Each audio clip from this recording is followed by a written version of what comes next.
Ever wonder how Bitcoin actually works? Not just the hype, but the real tech behind it? Let's break it down. No jargon, no stress. Welcome to Crypto Basics and Safety, where we make crypto make sense.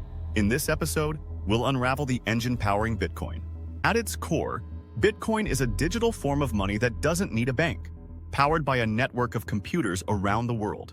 Every Bitcoin transaction gets added to a public digital ledger, called the blockchain. It's like a shared Google Doc, but no one can edit it, only add to it.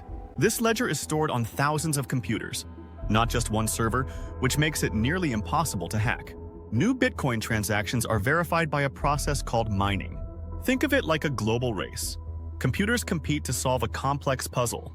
Whoever solves it first adds a new block to the chain and earns Bitcoin as a reward. That's how new Bitcoin is created. Unlike government money, only 21 million Bitcoin will ever exist.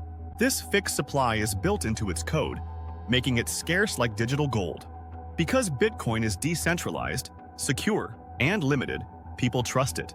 It runs 24/7 without a CEO and can't be shut down by any single authority. So, how does Bitcoin work? It's a combo of transparent code, global consensus, and some pretty intense math.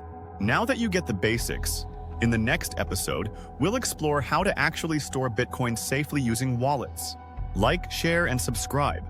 And let's keep building your crypto confidence one block at a time.